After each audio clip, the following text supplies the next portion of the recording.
무엇인가 남은 것이 있다고 생각을 하십니까?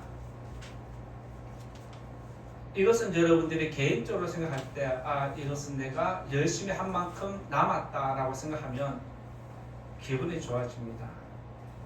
그것은 여러분들의 개인에 대한 것이고 여러분 가정에 대한 것이고 교회를 한번 생각해 보면서 우리 교회는 1년 동안 어떤 성장을 했을까? 어떤 성장을 이루었을까라고 혹시 생각이 나는 것 있으십니까? 여러분들의 믿음이 성장한 것도 중요하지만 우리 교회 전체적으로 봤을 때 우리 교회가 성장했다라고 생각을 하십니까? 저는 그렇게 생각을 합니다. 여러분들은 어떠십니까? 여러분들이 보실 때도 우리 교회가 이런 면에서 저런 면에서 부족하지만 그럼에도 조금씩 성장했다라고 그렇게 고백하고 그런 은혜가 있으면 좋겠습니다. 교회가 세상에 세워지면서 시대의 흐름에 따라서 각 나라의 환경에 따라서 많은 어려움을 겪은 것이 사실입니다. 역사적으로 볼 때 교회의 어려움은 이단의 도전이 있었기 때문에 많이 힘든 적이 있었습니다. 그리고 어떤 때는 전쟁에 휩싸이기도 했습니다. 어떤 때는 지도자와 교회 지도자와 성도 간에 부딪힘이 일어나서 힘든 때가 있고 어떤 때는 성도와 성도 간에 부딪힘이 일어나서 힘들었던 적이 있습니다. 초대교회가 세워지는 그때만 해도 성령의 역사는 강력해서 교회가 성장을 할 것 같지만 반대로 교회를 파괴하는 사탄의 도전도 세상의 도전도 만만하지 않았습니다. 하지만 그러한 시간들을 다 겪은 다음에 교회는 아픔과 실패를 통해서 무너지기도 하고 주저앉기도 하지만 다시 일어서고 또 일어서서 아픔을 극복해 왔기에 지금까지 세상에 교회가 존재하고 있습니다. 교회의 어려움은 초대교회 당시 그때만 있는 게 아니라 이 시대도 지금 동일하게 일어나고 있습니다. 많은 교회들이 여러 가지 문제들로 몸살을 앓고 있고 많은 교회가 세워졌다가 사라지고 있습니다. 그리고 지금도 교회가 세워졌다가 사라지고 세워졌다가 사라지고 계속 반복되고 있습니다. 세상의 흐름으로 볼 때에 교회가 세워지는 속도보다 사라지는 속도가 지금 더 빨라지고 있습니다. 그리고 교회가 세워지는 숫자보다 사라지는 숫자가 더 많은 것이 현실입니다. 하지만 성도님들 한번 생각해 보시면 꼭 나쁜 것만은 아니라는 것을 깨닫게 됩니다. 왜냐하면 그렇게 많은 교회들이 사라지고 있음에도 불구하고 지금도 교회는 세워지고 있다는 사실입니다. 그리고 무너지는 교회가 있는가 하면 성장하는 교회도 있다는 것이 사실입니다. 믿음을 포기하는 성도들이 있는가 하면 오히려 믿음을 더 붙잡고 믿음이 강해지는 성도들이 있는 것도 사실입니다. 원하지 않는 어려움은 누구나 겪기 마련입니다. 교회도 생각지 못한 어려움에 직면할 때가 많이 있습니다. 이런 어려움이 고린도 교회에 찾아왔다라고 오늘 말씀에 기록되어 있습니다. 고린도 교회가 당한 어려움은 여러 가지 이야기들이 있는데 가장 먼저 기록된 것이 성도들 간에 분쟁이 일어난 것에 대해서 가르침을 주고 있습니다. 11절 말씀 한번 읽어보겠습니다. 11절 읽어보겠습니다. 시작. 내 형제들아 글로에의 지편으로 너희에 대한 말이 내게 들리니 곧 너희 가운데 분쟁이 있다는 것이라. 여기에 나는 아무런 문제가 없습니다 하는 사람이 있을까요? 우리 가정에 아무런 문제가 없습니다라고 하는 사람이 있을까요? 문제 없는 사람이 없고 문제 없는 가정이 없는 것처럼 사람이 모인 교회도 당연히 뭐가 있다? 문제가 있기 마련입니다. 중요한 것은 문제가 있다는 것이 중요한 게 아닙니다. 문제를 대처하는 능력이 어떻게 나타나느냐가 더 중요하다는 것을 기억해야 됩니다. 문제는 문제가 되지 않습니다. 문제를 받아들이고 대처하고 어떻게 해결하는지에 따라서 문제가 더 커지기도 하고 아무런 문제가 아닌 것처럼 한순간에 사그라들 수 있습니다. 최근에 뉴스에 보도된 것을 보면 연예인 중에 한 사람이 말이 많아졌습니다. 그 문제가 일어났을 때 수습한다고 말을 했는데 오히려 그것이 더 확산이 되어서 더 큰 문제로 오히려 그 연예인에게 치명타를 날릴 만큼 큰 실수가 일어났습니다. 그런데 어떤 사람은 저 연예인은 저 사람과 연결이 되어 있다라고 할 때 발빠르게 자기는 이런 상황이었다라고 하면서 발빠르게 대처를 하면서 문제가 일어날 때 빨리 덮어버리면서 오히려 백성들에게 안도감을 주는 일도 있었습니다. 이처럼 문제는 어떻게 대처하느냐에 따라서 커지기도 하고 사라지기도 합니다. 이 말은 여러분들에게 문제가 있고 여러분 가정에 문제가 있고 우리 교회에 문제가 있다라면 여러분들이 스스로 그 문제를 어떻게 대처하느냐에 따라서 여러분들의 고통은 커지기도 하고 가정의 고통은 커지기도 하고 교회의 고통은 커지기도 합니다. 그런데 우리가 그 문제를 잘 대처하면 아무런 문제가 아닐 수 있고 가정도 빨리 안정될 수 있고 교회도 안정될 수 있음을 깨닫습니다. 이 자리에 계신 성도님들, 여러분들에게도 가정에도 분명히 문제가 있을 텐데 그 문제들을 지혜롭게 잘 대처하셔서 그 문제를 빨리 극복하는 그런 은혜가 있기를 먼저 예수님 이름으로 축원드립니다. 사도 바울은 고린도 교회 너희 교회 소식을 들으니까 이런 문제가 있는데 이 문제를 빨리 대처하기를 원한다 라고 하면서 편지를 써줍니다. 왜 사도 바울이 고린도 교회에 이런 문제를 들은 대로 편지를 쓰냐면 교회가 세워지기를 바라는 마음이 있기 때문입니다. 교회의 분쟁이 계속 커지고 교회가 무너지기를 원한다면 아무런 수단과 방법을 사용하지 않을 겁니다. 그런데 바울은 이 소식을 듣자마자 안타까운 마음으로 교회를 지키고자 하는 마음으로 교회가 안정적으로 잘 세워지기를 바라는 마음으로 오늘 말씀을 통해서 세워주는 것을 보게 됩니다. 오늘 이 말씀은 고린도 교회 분쟁에 대해서 이야기를 하지만 이 분쟁을 반대로 해석을 하면 오히려 교회의 성장이 되는 모습이 나타납니다. 그래서 오늘 이 말씀을 반대로 해석을 해서 하나님의 교회가 어떻게 하면 성장할 수 있는지를 말씀드리고자 합니다. 첫 번째로 말씀드릴 것은 성장하는 교회는 하나가 된다라고 할 수 있습니다. 성장하는 교회는 첫 번째로 하나가 됩니다. 앞에서 잠깐 언급한 것처럼 고린도 교회는 많은 문제를 갖고 있었는데 그 중에서 가장 먼저 드러나는 게 분쟁입니다.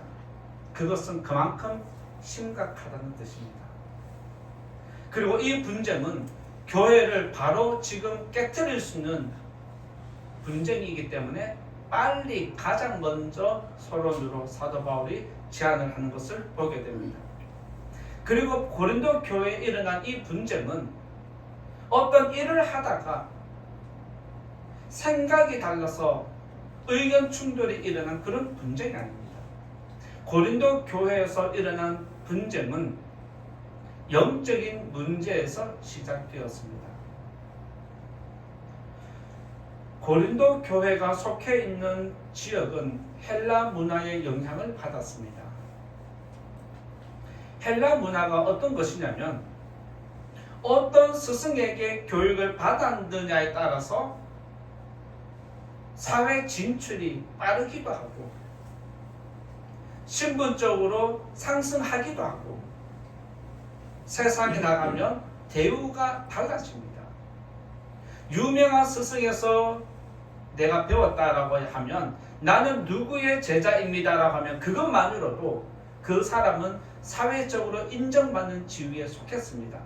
그래서 헬라 문화를 받은 고린도 교회 성도들 입장에서는 누구에게 세례를 받았는지가 가장 중요한 것이었습니다.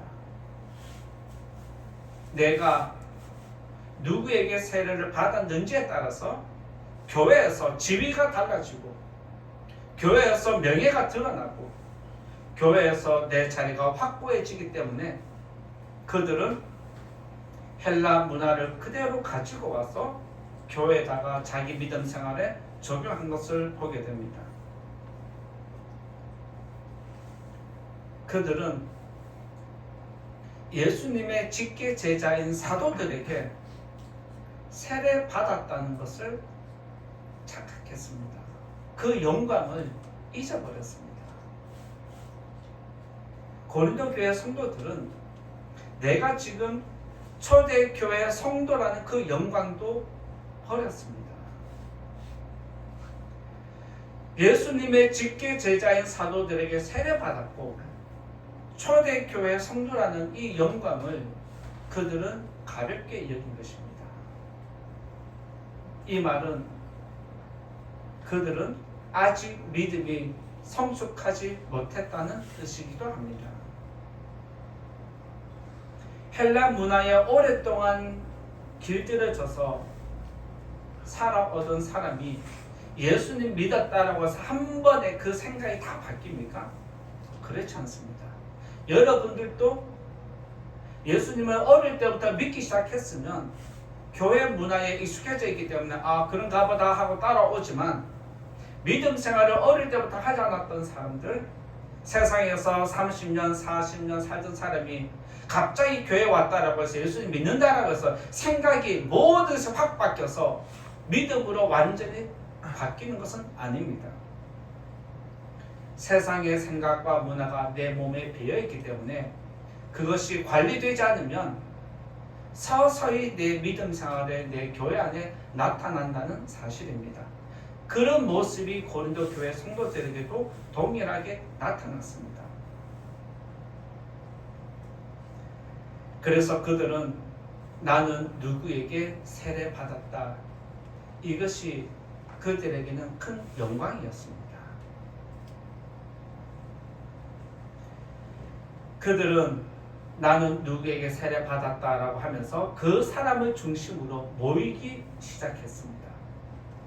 교회 안에서 누구만을 중심으로 모이게 되면 세력이 형성이 되고 그렇게 되면 교회 안에는 분쟁이 일어나기 마련입니다. 만약 고린도 교회가 이 분쟁으로 말미암아 나누어졌다, 교회가 깨어지기 시작했다면 아마 새 교회, 네 교회로 깨어졌을 것이고 그 교회는 어느 한순간에 다 사라질 수 있었을 겁니다. 12절에 있는 말씀 한번 읽어볼까요? 왜 교회가 고린도 교회가 깨어지면 몇 교회로 분류되는지를 짐작할 수 있는 게 12절에 있습니다. 같이 읽어보겠습니다. 시작. 내가 이것을 말하거니와 너희가 각각 이르되 나는 바울에게, 나는 아볼로에게, 나는 게바에게, 나는 그리스도에게 속한 자라 한다는 것이니. 앞에서 언급한 것처럼 고린도 교회 성도는 세례 베푼 자에게 집중했습니다. 왜냐하면 내 영광과 내 이익이 스승님과 직접 연결되기 때문에 누구를 내세우냐에 따라서 자기 명예, 자기 이익이 달린 문제입니다. 그래서 그들은 내가 누구에게 세례 받았다는 것을 드러내기 시작했습니다. 이런 모습은 세례를 인간적으로 해석한 것입니다. 그리고 내가 좀 더 빠른 성공을 위해서, 좀 더 많은 권력을 가지기 위해서, 영적인 권위를 잡기 위해서, 출세를 위해서 줄을 서는 것과 같은 것입니다. 고린도 교회의 이런 모습을 사도 바울은 너희는 세례의 본질을 잃어버렸다라고 지적을 합니다. 너희가 세례 받은 사람, 그에게 집중할 것이 아니라 이 모든 세례가 예수의 이름으로 베풀어졌다는 것을 기억해야 한다라고 알려주는 것입니다. 그러면서 사도 바울은 고린도 교회 성도들을 향해서 직설적으로 무슨 이야기를 하냐면 아직 육에 머물러 있는 사람들이라고 지적을 합니다. 이런 모습은 교회의 주인이 사람일 때 나타납니다. 사람이 주인된 교회에서는 이런 모습이 나타나고 권력자에게 줄을 서는 모습과 같습니다. 오늘날 한국 교회를 보면 교회가 크면 클수록, 조직이 크면 클수록 사람들에게 줄을 서는 그런 모습을 많이 보게 됩니다. 그러나 감사하게도 우리 교회는 작아서 줄 세우는 사람도 없고 줄 서는 사람도 없고 얼마나 감사한지. 작은 것을 감사한 적 있으십니까? 우리 교회가 작다는 것 감사하는 성도 되시기 바랍니다. 네, 이게 믿음입니다. 교회는 사람의 이름이 아니라 하나님과 예수님의 이름을 드러내는 곳입니다. 하나님보다 사람의 이름이 드러나면 교회는 분쟁이 생기기 마련입니다. 성도 간에 동일한 마음을 품을 수 없습니다. 같은 뜻으로 교회를 세워나갈 수 없고 결국에는 교회가 분열하게 됩니다. 사도 바울은 교회에 분쟁이 일어나서 이 사람 저 사람에게 줄을 서면서 세력이 형성되면서 교회가 깨어질 위기에 처했을 때 그 모든 것을 한 번에 잠재워 버립니다. 그 능력이, 그 문제 해결의 정답이 어디 있느냐? 10절에 있습니다. 10절 말씀 한번 읽어볼까요? 10절을 읽어봅니다. 시작. 형제들아, 내가 우리 주 예수 그리스도의 이름으로 너희를 권하노니 모두가 같은 말을 하고 너희 가운데 분쟁이 없이 같은 마음과 같은 뜻으로 온전히 합하라. 여기서 사도 바울이 고린도 교회의 분쟁을 한순간에 덮어버린 게 뭐냐면 예수 그리스도의 이름이라는 겁니다. 성장하는 교회와 은혜가 있는 교회의 특징은 사람의 이름이 등장하지 않습니다.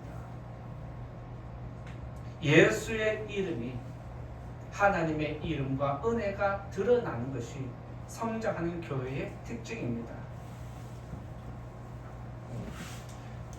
성도님들이 예를 들면 이렇습니다.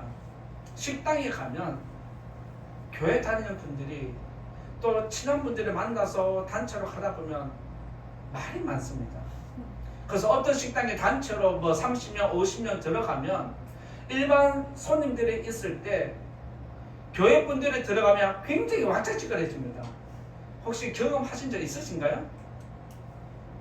혹시 그런 거 못 느끼셨어요? 교회 분들만 단체로 들어가면 그 식당이 시끄러워지는데 갑자기 조용해집니다. 한순간. 뭐죠? 기도하겠습니다. 그렇게 왁자지껄 막 하다가 기도하겠습니다 하면 갑자기 조용해집니다.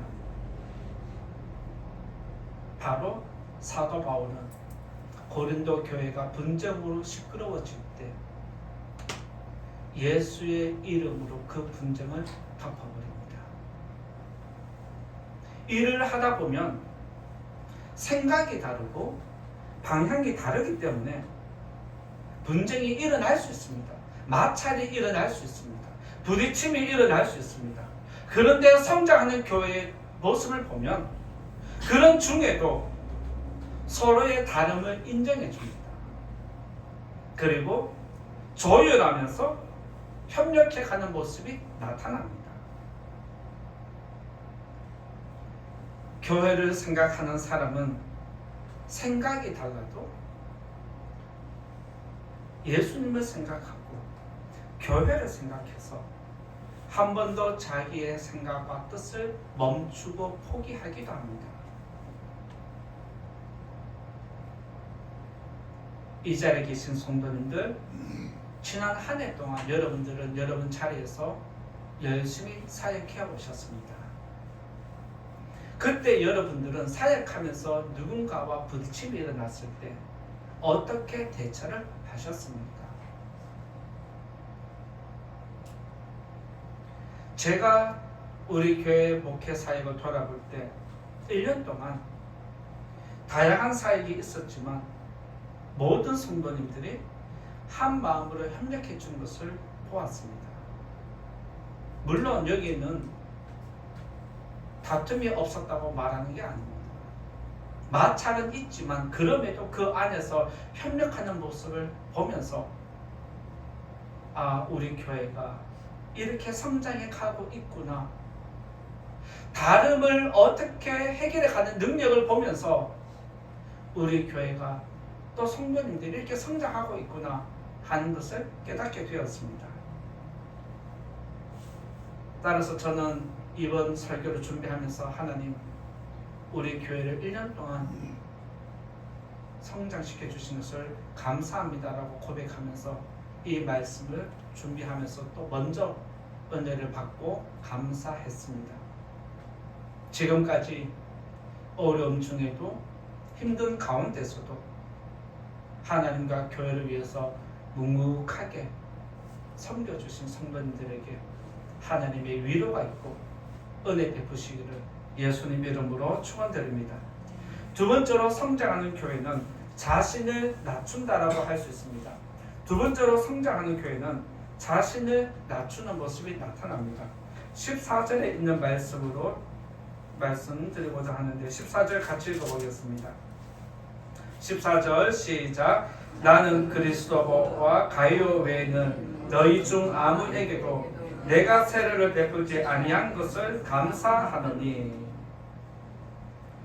사도 바울은 고린도 교회 분쟁에서 바울파가 생긴 것에 대해서 지금 굉장히 불편하고 있습니다.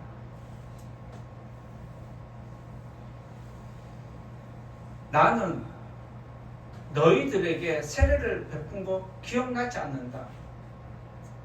그러나 너희 중에 내가 세례를 베푼 것이 있다면 한 사람이 있다라고 이야기를 합니다. 그만큼 사도 바울은 14절에서 너희 중 아무에게도 세례를 베풀지 아니한 것을 감사한다라고 고백하는 것은 나는 내 이름을 드러내기 위해서 사역한 게 아니라는 것을 스스로 지금 변호하는 것과 같습니다. 나는 지금까지 너희 교회를 위해서, 지금까지 복음을 위해서 그렇게 수고하고 노력했지만 결국에는 내 이름을 드러내려고 한 게 아니다라는 겁니다. 그런데 너희들은 왜 자꾸 이름을 드러내기 위해서 몸부림치고 싸우고 있느냐, 이것을 지금 지적하는 겁니다. 만약 사도 바울이 사역하면서 자기 이름을 드러내려고 노력했다면 원하는 모든 사람들에게 세례를 베풀었을 겁니다. 그런데 그는 세례 베풀어 달라고 할 때 아니야, 나는 세례 베풀지 않을 거야. 다른 사람에게, 다른 사도에게 세례를 받아 양보해주고 돌려주고 다 했습니다. 왜 그랬을까요? 사도 바울은 세례 베푸는 게 중요한 게 아니라 너희가 하나님 믿는 게 중요하고, 나는 세례 베풀려고 하는 게 목적이 아니라 예수님을 전하는 게 목적이다라고 오늘 말씀 17절에서 그렇게 이야기를 하고 있습니다. 그러면서 사도 바울은 너희 교회에 분쟁이 일어나는데 거기에 내 이름이 거론된 것이 불편해서 뭐라고 얘기하냐면 15절에서 16절 이렇게 고백을 다시 합니다. 15절 16절 읽어볼까요? 시작. 이는 아무도 나의 이름으로 세례를 받았다 말하지 못하게 하려 함이라. 내가 또한 스데바나 집 사람에게 세례를 베풀었고 그 외에는 다른 누구에게 세례를 베풀었는지 알지 못하노라. 사도 바울은 세례를 베풀어 달라고 제안이 들어왔을 때 돌려보냈습니다. 다른 사람에게 세례 받아. 그런데 어쩔 수 없는 상황에서 세례를 베푼 사람이 있는데 거기에 바로 여기에 말씀되어 있는 스데바나 집 사람들이라고 한정적으로만 세례를 베풀었다 이야기를 합니다. 당시의 교회는, 고린도 교회는 능력 있는 사도들에게 세례 받으려고 노력한 것을 볼 수 있습니다. 왜냐하면 어떤 누구에게 세례를 받느냐에 따라서 사회적인 신분이 달라지고 교회 내에서 서열이 달라지고 권력이 달라지기 때문에 누구에게 줄을 서느냐가 그들은 굉장히 중요했습니다. 사도 바울은 그것을 알고 있었다는 사실입니다. 사도 바울은 지금 이들이 세례받는 것이 결국에는 이런 목적이 영적으로 깔려있다는 것을, 베이스되어 있다는 것을 알기 때문에 사도 바울은 가급적이면 세례를 베풀려고 하지 않았습니다. 그리고 세례 받으려고 찾아와도 자기 스스로 관리하는 것을 보게 됩니다. 고린도 교회 분쟁이 어디서 시작되었습니까? 나의 스승이 누구다. 나에게 세례 베푼 사람을 중심으로 줄을 서면서 분쟁이 일어난 것이 기록되어 있습니다. 물론 여기에는 사도 바울의 이름이 거론됐기 때문에 자유로운 사람은 아니지만 나는 거기에서 한 발걸음 뒤로 물러나 있지만 그럼에도 중요한 것은 너희 교회가 분쟁으로 깨어지지 않기를 원하고 너희 교회가 오히려 더 일어서고 하나 되기를 바라는 마음이 있기 때문에 직접적으로 사도 바울이 개입한 것을 보게 됩니다. 그러면서 사도 바울은 고린도 교회에 이렇게 이야기를 합니다. 고린도전서 3장 5절을 한번 읽어볼까요? 3장 5절을 한번 읽어보겠습니다. 3장 5절 시작. 그런즉 아볼로는 무엇이며 바울은 무엇이냐? 그들은 주께서 각각 주신 대로 너희로 하여금 믿게 한 사역자들이니라. 세례를 베푼 사람은 교회 내에 세력을 형성하고 자기 이름을 내기 위해서 너희들에게 세례 베푼 거 아니다. 이 이야기를 하는 겁니다. 그들은 하나님 교회를 세우고 너희에게 세례를 베품으로 인해서 하나님의 거듭난 백성으로 살기를 원해서 세례를 베푼 것이지 너희처럼 세력을 형성하기 위해서 세례 베푼 거 아니다라고 알려줍니다. 그런데 고린도 교회 성도들은 아직도 세상의 생각 그대로 가지고 들어와서 세상의 생각으로 가치관으로 교회의 거룩한 것을 속된 것으로 변질시켰습니다. 그래서 사도 바울은 세례를 자제하면서 하나님과 예수님의 이름만 드러나기를 원하는 것이 내 사역의 중심이었다라고 고백을 하는 겁니다. 여기에서 우리들은 사도 바울이 자신을 낮추고 사람들에게 받기 쉬운 영광을 감추는 것을 보게 됩니다. 교회가 크면 클수록 유혹도 강하고 영광도 커지기 마련입니다. 그러면 자기 영혼을 관리하지 않으면 한순간에 그런 자리에 서게 됩니다. 그래서 저는 교회가 작은 것을 감사합니다. 이 자리에 계신 성도님들, 우리 교회 작은 거 감사하십니까? 안 되겠지만, 어렵지만 우리 영혼의 건강을 위해서는, 우리 교회의 안정을 위해서는 교회가 작은 것도 한편으로는 감사할 기도 제목인 줄 믿으시기 바랍니다. 이름이 드러나는 것이 좋은 것입니까? 영적으로는 더 위험한 것입니다. 높은 자리에 올라가는 걸 원하십니까? 오히려 하나님께 버림받기 쉬운 자리입니다.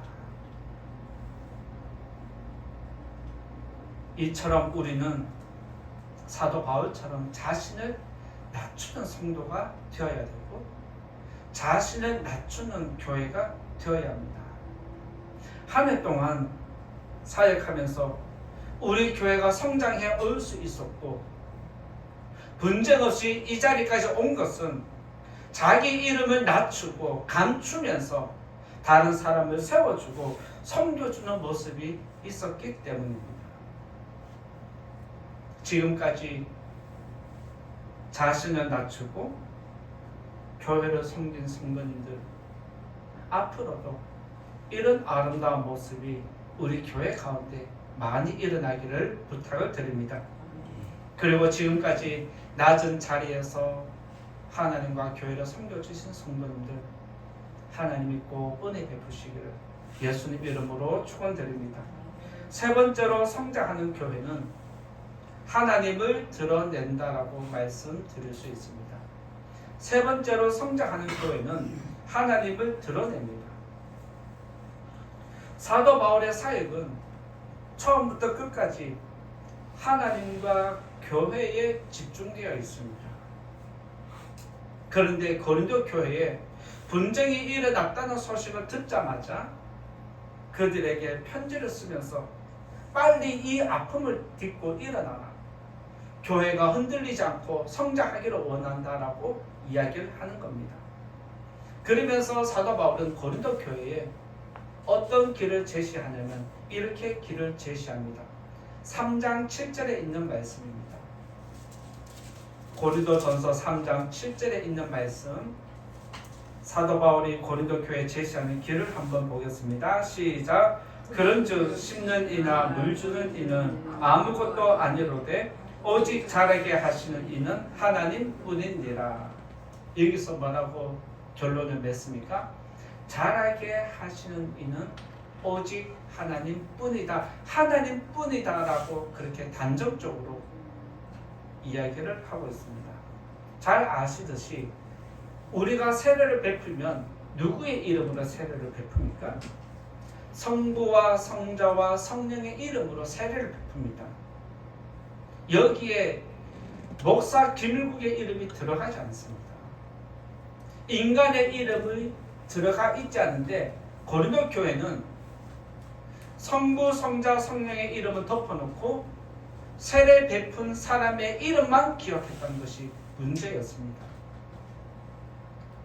저와 여러분에게 믿음을 주고 죄를 용서해주고 우리를 구원하고 우리를 영원까지 지켜주실 분은 하나님이십니다. 그런데 고린도 교회는 세례를 베푼 사람에게 집중하면서 분쟁이 시작되었습니다. 그래서 바울은 고린도 교회의 잘못된 부분을 정확히 지적해 줍니다. 너희의 분쟁의 원인은 이것이야 라고 잘못을 정확히 지적하면서 그 잘못된 부분을 도려내는 것을 보게 됩니다. 그리고 그 도려낸 자리에 새 살을 넣어주는데 거룩한 하나님의 이름을 넣어줍니다. 사도 바울은 너희가 바라보는 곳은 사람이 아니다, 너희가 사람을 바라볼 것이 아니라 하나님을 바라보아야 한다, 그들의 잘못된 시선을 바르게 교정해 준 것이 사도 바울이었습니다. 그는 교회의 분쟁을 보고 이 교회가 이렇게 분열되면 어떡하나, 그 아픈 마음을 품고 외면할 수 없어서 고린도 교회에 편지를 써줍니다. 그리고 교회가 다시 세워지고 성도들이 올바른 믿음 갖기를 원하는 것이 그의 간절한 마음이었습니다. 바울은 고린도 교회에 잘못된 것을 바로 잡으면서 그 자리에 하나님의 이름을 심어줍니다. 그러면서 하는 이야기가 우리는 아무것도 아니다. 하나님이 나를 통해서 당신들을 섬기게 한 것뿐이야 라고 하면서 하나님께로만 모든 것을 집중시킵니다. 바로 성장하는 교회는 사람에게 집중하지 않습니다. 성장하는 교회는 하나님께만 집중합니다. 바로 교회의 존재 이유와 목적, 저와 여러분이 존재하는 이유와 목적은 하나님 영광을 위한 것입니다. 만약 여러분의 영광을 위해서 이 자리에 왔다라면 여러분들은 실망하고 떠나기 마련입니다. 근데 여러분들이 이 자리를 떠나가지 않는다는 것은 이 자리가 하나님께 영광을 올리는 자리인 줄 믿고 알기 때문에 따르는 것입니다. 지난 한 해 동안 우리 교회가 성장해 올 수 있었던 것은 이런 마음으로 저와 여러분들이 하나님만 드러냈기 때문인 줄 믿습니다. 앞으로도 저와 여러분을 통해서 하나님의 이름만 많이 드러나는 아름다운 교회, 성장하는 교회가 되기를 예수님 이름으로 축원드립니다. 이제 결론의 말씀 드리고자 합니다. 모든 사람에게 문제가 있는 것처럼 교회도 사람이 모였기 때문에 여러 가지 문제가 일어날 수 있습니다. 중요한 것은 문제를 대처하는 능력입니다. 문제를 대처하는 여러분들의 자세에 따라서 문제가 커지기도 하고 문제가 빨리 해결되기도 합니다. 지금까지 서로 섬겨온 것처럼 서로 협력하면서 교회 문제가 일어날 때마다 지혜롭게 대처하는 성도님과 우리 교회가 되기를 예수님 이름으로 부탁을 드립니다. 한 해 동안 교회를 섬겨온다고 정말 수고하셨습니다. 한 해 동안 교회를 섬기면서 분명히 다 드러내지 못했지만 말하지는 않았지만 개인적으로는 어려움도 있었을 거고 속상한 마음이 일어나기도 했을 거고 누군가를 통해서 상처를 받기도 했을 겁니다. 그럼에도 하나님과 교회를 위해서 참아주시고 인내하는 믿음으로 끝까지 섬겨주신 성도님들이 있었기 때문에 우리 교회가 지금까지 성장해 올 수 있었다라고 저는 확신합니다. 앞으로도 성도님들의 수고가 있기를 원하고 성도님들의 그 수고를 하나님이 꼭 기억하시고 성도님들 가정에 하나님의 축복이 있기를 예수님 이름으로 축원드립니다. 말씀을 생각하면서 같이 기도하겠습니다. 성장하는 교회에 대해서 오늘 말씀드렸는데 사도 바울은 자기를 위해서 사역하지 않았습니다. 성도들은 자기를 위해서 믿음 생활을 했지만 사도 바울은 그렇게 하면 안 된다고 했습니다. 하나님,